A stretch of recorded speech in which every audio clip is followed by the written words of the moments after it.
கிறிஸ்துவுக்குள் அன்பானவர்களே, இயேசு கிறிஸ்துவின் நாமத்தில் என் அன்பின் வாழ்த்துக்கள்.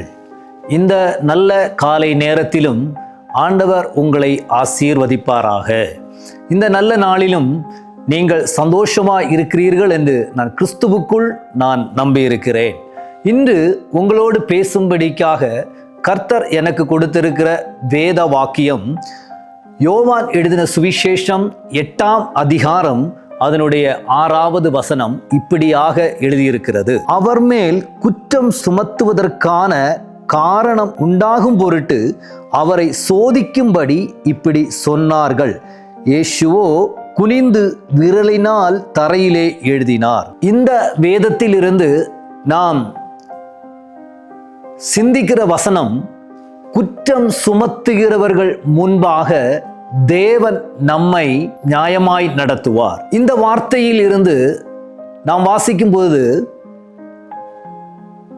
அநேக ஜனங்கள் ஓடி வந்து ஒரு ஸ்திரீயை கல்லெறிந்து கொல்லும்படி, விபச்சாரத்தில் பிடிக்கப்பட்ட அந்த ஸ்திரீயை கல்லெறிந்து கொல்லும்படியாக அநேகர் ஓடி வர்றார்.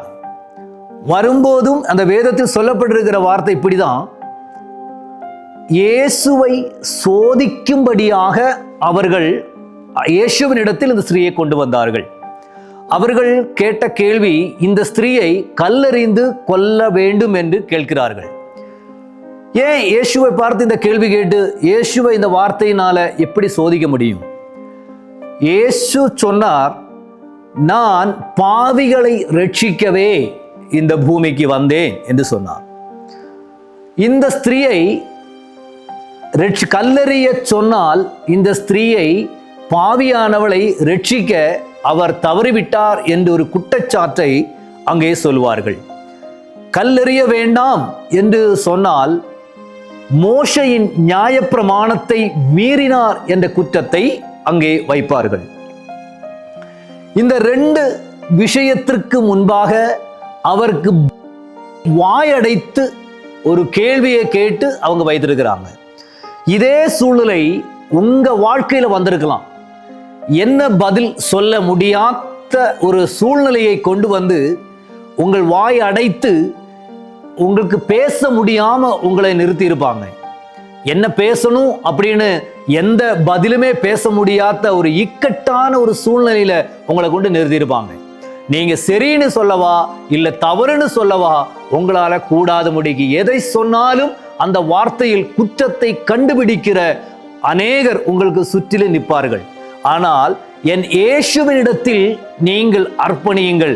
இயேசு அதற்கு நல்ல ஒரு பதிலை அங்கே கொடுத்தார்.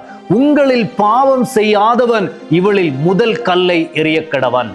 இன்று நீங்கள் வார்த்தை முட்டி நிற்கிற, உங்களுக்கு பதில் சொல்ல முடியாம நீங்க அவதிப்பட்டிருக்கிற விஷயத்தை என் ஆண்டவர் சமூகத்துல நீங்க ஒப்பு கொடுத்து நீங்க ஜெபிப்பீர்களானால், என் ஆண்டவர் இன்று உங்களோடு சொல்கிறார், உங்களுக்கு பதில் கொடுக்க நீங்கள் என்ன சொல்ல வேண்டும் என்று ஆண்டவர் உங்களுக்கு உங்கள் நாவில் அந்த வார்த்தையை கொடுக்க கர்த்தர் உங்களுக்கு வல்லவராய் இருக்கிறார். உங்களுக்கு நியாயத்தை கொடுக்க இன்று உங்களை எதற்காக கர்த்தர் தெரிந்தெடுத்திருக்கிறாரோ அந்த தெரிந்து கொள்ளுதலின்படி உங்களை வெட்கப்படுத்த நினைத்த ஜனங்களுக்கு முன்பாக உங்களை நியாயத்தோடு நடத்த கர்த்தர் விரும்புகிறார்.